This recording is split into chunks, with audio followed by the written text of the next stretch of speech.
Good day, my name is Jessie Fardamorsha and today po I'll be performing the newborn scare.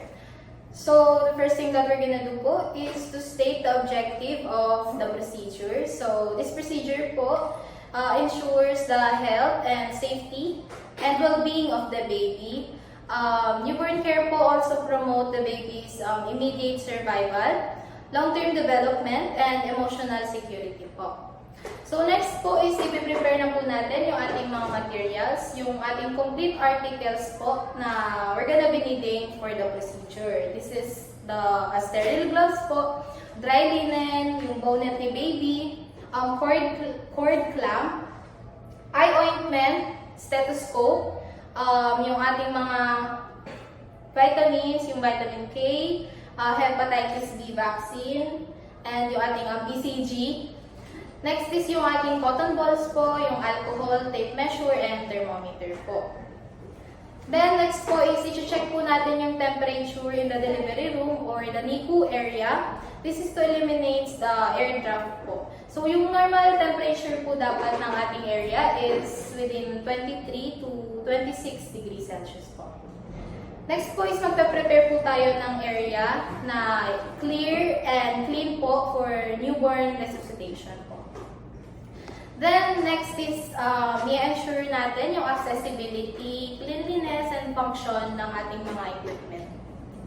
Next po is magre-remove tayo ng all jewelry and observe proper hand washing technique and don sterile gloves.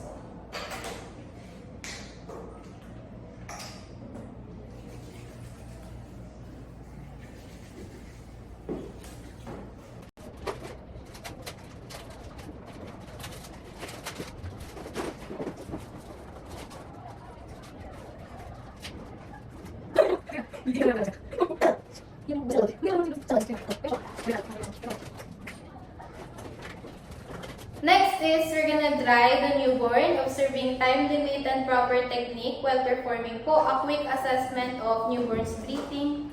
Yung ating Apgar score po, yung ating appearance, pulse rate, grimace, activity, and yung respiratory. Next po is, assume na po natin na nakuha natin yung Apgar score ni baby. Next is i-remove natin and i-dispose lahat ng wet cloth properly. Yung ginamit natin kanina kay baby. Next po is replace natin si baby in skin-to-skin contact with her mother. With her mother's abdomen po or chest if the procedure is done in the delivery room po. This is to encourage the bonding and regulates the body temperature of the baby. And it also facilitate po yung early initiation of breastfeeding ni baby. Then, next po is i-wrap natin si baby with dry cloth and the baby's head with a bonnet. And the vernix caseosa po is not be removed but to be spread using a clean linen po.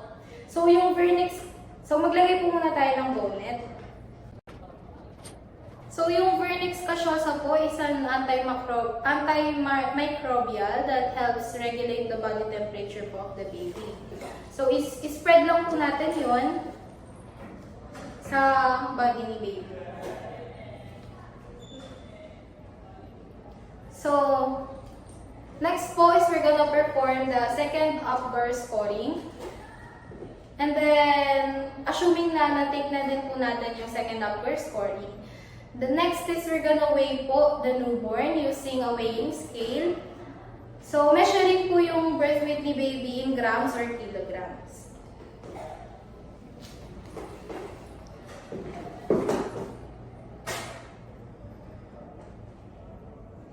Okay. So, the birth weight of the baby is 3.3 kilograms. So, pasok naman po siya sa normal birth weight ng baby, which is 2.5 to 4 kg. So next po is ipo-perform na po natin yung anthropometric measurement in cephalocaudal approach. So i-measure po natin yung head circumference ni baby, yung kanyang chest circumference, abdomen circumference, and yung birth length ni baby. So using tape measure po, unahin po natin sa head circumference. So, yung normal measurement po ng head ng newborn is 33 to 35 cm. So, tanggalin muna natin yung bonnet ni baby.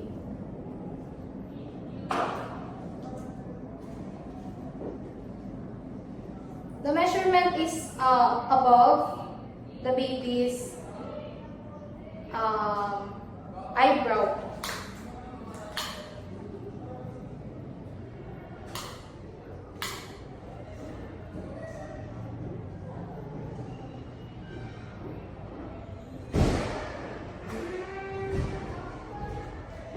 So, the head circumference of the baby is 33. So, pasok naman po siya sa normal measurement. So, next po na ating i-measure is yung chest circumference po. So, the measurement is above, along with the nipple level. Okay.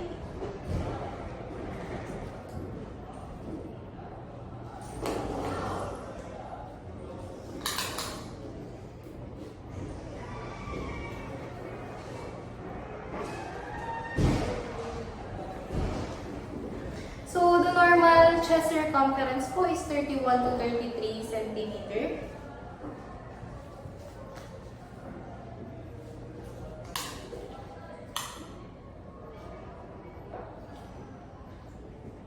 So, yung ating measurement po is 31 cm. So, pasok pa rin naman po siya sa normal measurement ng newborn. Then, i-proceed na po natin sa abdomen circumference. So, yung normal measurement po is 31 to 33 cm as well.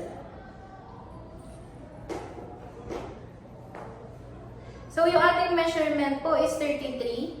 So, pasok pa rin naman po siya sa abdomen circumference or measurement ng newborn. So, next po is yung birth length ng ating baby. So, following the baby's body contour po, doon po tayo magsisimula sa kanyang toe. So, yung normal length po ng newborn is 46 to 54 cm. Following the body contour of the baby po.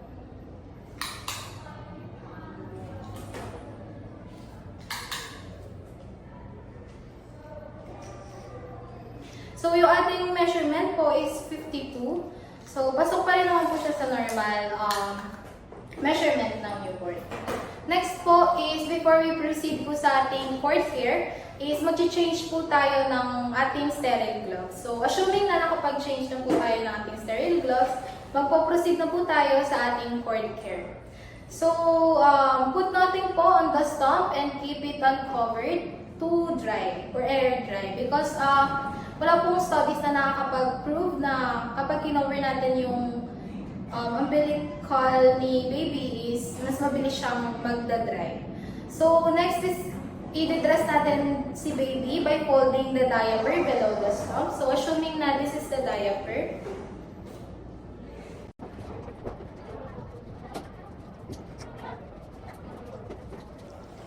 So, folding po the diaper below the stump of the baby.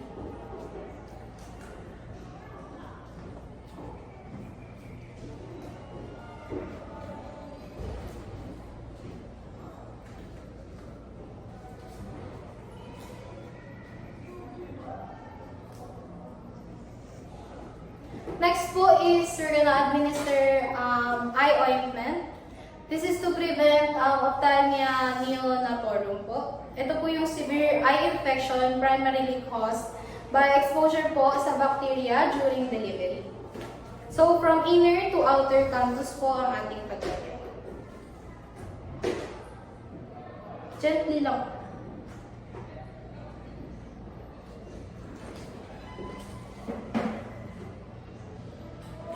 Then, next po is mag-administer na po tayo ng ating mga vaccines, yung ating vitamin K po, hepatitis B, and BCG. So, yung ating vitamin K po is for blood clotting. Yung ating vitamin Hepa B po is for preventing chronic liver failure. So, yung BCG naman po is for tuberculosis. So, K po and Hepa B, administer po natin siya through IM or intramuscular in the left and right thigh ni baby. And yung BCG naman po is through intradermal in the baby's deltoid po.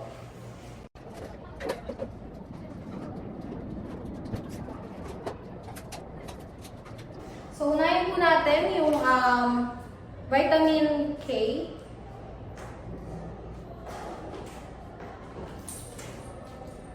So, yung ating isang hand is holding the baby's thigh and yung ating hand sa vaccine and sa knees ni baby. Then, on 90 degree po, i-inject natin yung ating vaccine. Aspirate and push.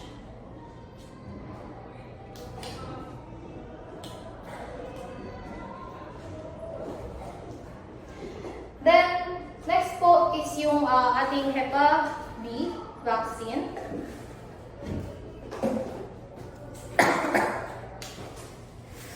Meron ko na lang ulit.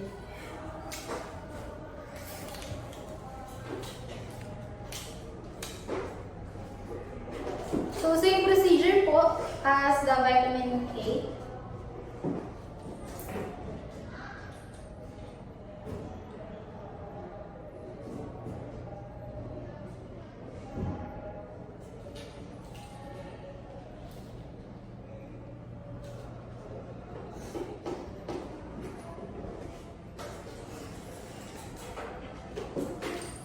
Next po is yung ating BCG.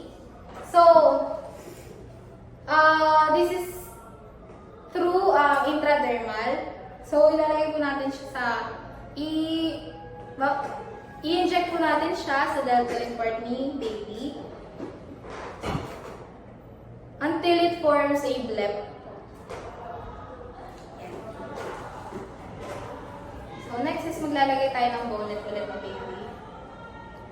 Next po is i-instruct po natin si mother ni baby na i-delay muna yung bathing for about 6 hours. This is to prevent the preservation po ng vernix caseosa and to maintain the temperature po ni baby, stabilization po ng vital signs, and promotes bonding din po and breastfeeding. So next po is mag-a-attach na tayo ng magsisecure na tayo ng name tag on the lower leg or upper foot ni patient para po ma-avoid natin yung baby swapping. Next po is i-check na po natin yung newborn's vital signs. Ito po yung temperature, heart rate, and respiratory rate.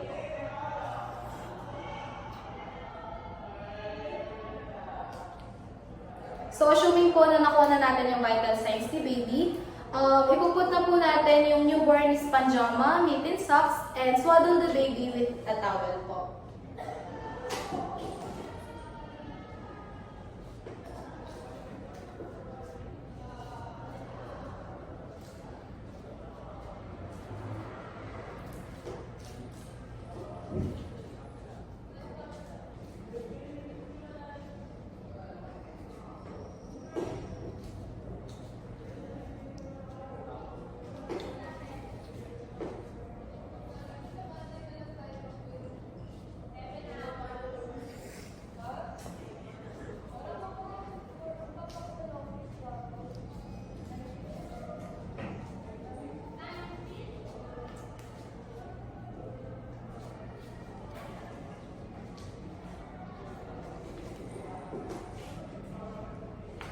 Assuming na nalagyan na po natin ng pajama and ng damit si baby, next is swaddle na po natin siya.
Then next po is i-advise po natin si mother on breastfeeding per demand.